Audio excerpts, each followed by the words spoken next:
Welcome back, I guess, for a second retake of our cord cutting today, 29, the episode for April 10th, 2019. So, we're going to give you a quick look at some of the biggest stories in the world of cord cutting happening right now in the past 24 hours or so. I'll give you my opinion on them. If you want to learn more about this, in the show notes down below, I'll put a link to the stories I'm talking about once this live stream ends. If you're looking at this and like, hey, Luke, we just did this chat like 5 minutes ago. Yeah, so turns out and this laptop, it wasn't set up to save that, and I lost that. So while everybody here saw that chat, everybody who wasn't live is not going to be able to watch it. So we're going to reshoot this real quick. And if you're back here to watch the talk today, once again, we're live, so no edits, no retakes. Make a mistake, we'll have to push through. But glad you're back here. Glad you're joining us. If you're new, every Monday through Friday, we do a daily recap. On Saturdays, we do a weekly recap about the biggest stories happening in the world of cord cutting right now. So hit that subscribe button, hit that thumbs up. It helps us a lot, and hopefully we can help you break free from the high cost of cable TV. So it's great to be back, I guess. Thank you to everybody who's rejoining. And this time, I promise you, I did set it to save. So if you missed the live feed, we will be right back here talking about it and posting this as a video to watch later if you have to leave. So let's dive into the stories happening today in the world of cord cutting. Now, right off the bat, we have a deal that I want to talk about, and that's the Sling TV $15 a month deal. Now, I have posted about this before, and I posted about it again yesterday, and some people are like, Luke, why are you posting about this again? You posted about it over a week ago. And the reason I do that, and I'll post about deals more than once, is because every time a deal like this comes and it ends, people always tell me, man, if I had only known, I would have got that deal. So when deals like this run for a month in this case, we like to post about a few times throughout the month to let people know that, for instance, right now Sling TV is on sale for just $15 a month for the orange and blue packages, or you can get both for $25. A really great deal right now if you're thinking about getting Sling TV. It's good for 3 months, and you can learn more about that in the show notes down below once this video ends.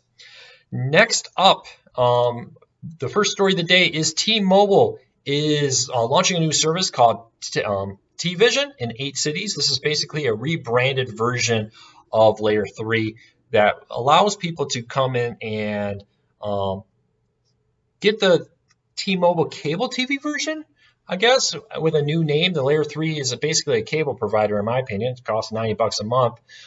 Needs a cable box. But T-Mobile says this is an upgraded and rebranded version of T-Mobile. And the most important thing for cord cutters is says this brings us one step closer to taking on big cable later this year.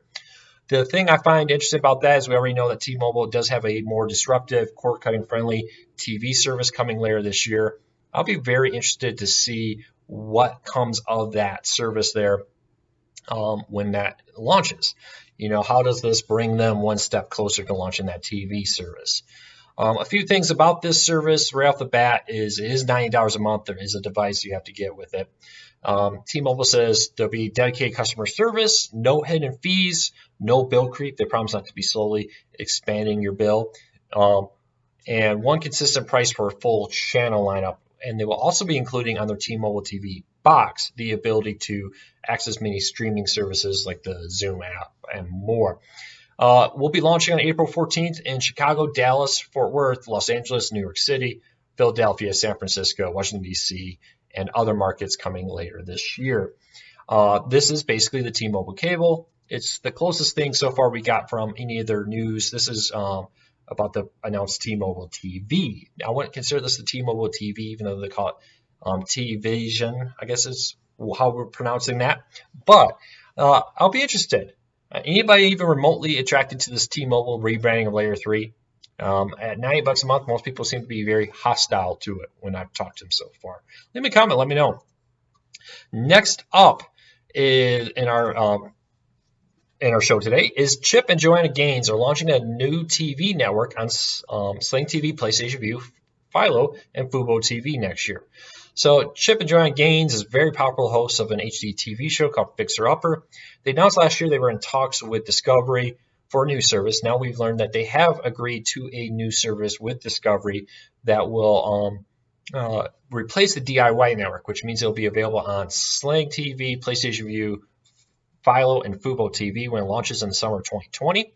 and it will build off their success with Fixer Upper. Assuming it will take some of the successful shows from DIY and keep them. But it'll be a rebranded new lineup there. Now, details are very thin. We'll probably learn more in the months coming up to the launch of the new channel next year. But we'll love to hear from you what you think about the new T-Mobile TV service and the new Chip and Gains network coming to all these different services. So if you're a big fan, good news, you will have options for cord cutting. I wouldn't be surprised, though, if that lineup changes a little bit. We have a full year until we get there, so keep an eye on that. Next story of the day, and this is one that's kind of near and dear to me, and it's why you need an antenna. I talk about this all the time, but not a week goes by where I don't get emails saying, hey, I don't need an antenna. Why would, you talk about an antenna, why do you really need an antenna? So I wanted to once again sit down and really write out 5 reasons why I think people should get an antenna. Even if you have a service like DirecTV Now, Hulu, PlayStation Vue, etc., YouTube TV that offers a vast majority of the locals already for you. There's a few reasons. For one, you get more channels. There's ones like PBS, IN, and the CW that most of the services do not offer, plus a whole other line of them like MeTV, Antenna TV, and more, which you're just not getting on most services. There's no blackouts, no outages. I've definitely been there when I had satellite and a big rainstorm came in and it went off, or when cable TV goes out. Nowadays, when internet goes out, cable TV is also typically out in many areas. So the ability to have this antenna they can go to as a backup is a great one. If you have a data cap, using an antenna doesn't count against your data cap usage. So it's a great option there for anybody who really wants to find an additional way to watch content, get great HD pictures, get great free content without counting towards your data cap, have a great backup option, and more. If you're somebody who, you want to watch sports, you don't want any delays, an antenna is the way to do it. Often it's faster than cable TV in getting the information out there. So check out in the show notes, I'll put a link to that with all 5 reasons of why an antenna, even in 2019, even if you have a streaming service, should still be a part of your lineup. Next story up is the average American subscriber subscribes to 2.25 streaming services. Now I already got the emails, Luke, 2.25, how can you get a quarter of a streaming service? This is the statistical average, somewhere between 2 and 3 streaming services. When we did this earlier today, in the now lost recording, most of the people here said they subscribe to between 3 and 4 streaming services. In our studies, we find that most cord cutters subscribe to 4 or less streaming services. And I find that very interesting. According to this study that was announced here at NAB, over half of cable TV subscribers also have a subscription TV streaming service. So I'm very interested in the fact that most cable subscribers have streaming. Obviously, they want The Handmaid's Tale. They want Orange is the New Black. They want Stranger Things. And so you have to count that into the cost of cable TV. And so we'll have to keep a close eye on this looking forward to as the number of streaming services grow. But for cord cutters, this is most important. Because the argument against cord cutting recently, the one cable companies have tried out, is, you need 10 services to get everything you want watch.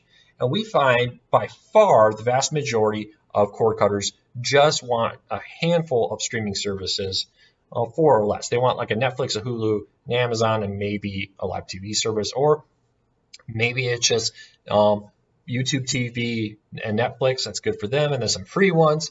We find on average it's 4 or less, and that really puts the lie to the argument that you need 10 or more streaming services, because we find most cord cutters are more than able to get everything they want with just a handful of them.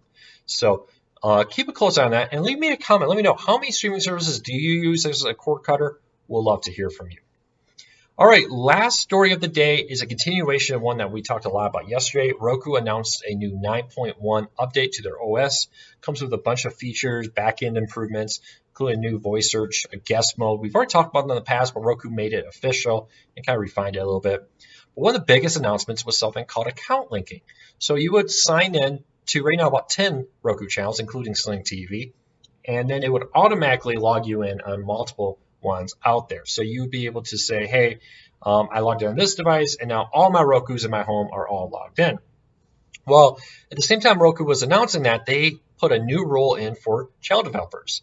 And it basically says the larger Roku channels will be required to add account linking support to their channels. So according to the rule, automatic account linking must be integrated in channels that require a user account to be logged in and that stream more than an average of 5 million hours in the last 3 months.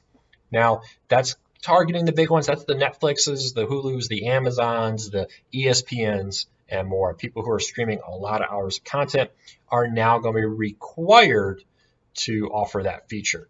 So how excited are you? Are you somebody like me that thinks this is great, that, hey, soon I will be able to have all of my Roku's logged in at once with one login? There's nothing more annoying than being logged in the living room and then going to the bedroom to finish the football game on ESPN and being like, oh, I got to log in again. So I'm very excited about this feature. I'm glad that Roku is enforcing this new rule that they're going to say, hey, you have to upgrade. How quickly does it happen? Do they have a year? Do they have 6 months? It says immediate, but immediate means what? We'll have to wait and see. So let me know, what is your favorite Roku 9.1 update? I'd love to hear from you. But hey, thanks to everybody who came back for the re-recording of this. Unfortunately, the first one was lost, but we will be here tonight at 8 p.m. Eastern answering your cord cutting related questions live from Las Vegas, and we'll do our best to help you get the most out of your cord cutting experience. If you have not entered our giveaway, we have a special 6th anniversary giveaway with a 65-inch 4K HDR Roku TV from TCL, a $100 Sling TV gift card, and an antenna from Antennas Direct. Link to that in the show notes down below. If you are new here, hit that subscribe button, hit that thumbs up. It helps us a lot. Hopefully we can help you break free from the high-cost cable TV. And thank you to everybody for joining us. I'm not sure we're going to be doing a lot of live ones like this, but when I'm traveling, sometimes this is just a lot easier than trying to record it and edit it, unless you forget to save the live stream once you end the live stream. So that was my bad. But thanks to everybody who came back and rewatched this. Let's take a look at the chat real quick. How is Las Vegas? Vegas is good. Unfortunately, all I'm really doing is going from meeting to meeting and trade show to trade show. I got to get down here in a minute to get back to those. But we'll talk more about that tonight. Thank you to everybody. If you have questions about this, post it in the comments once the video is up. And join us tonight, and I'll do my best to answer more. But I'm headed back to the show floor and get into some meetings. I'll see you later today. Thanks for your support.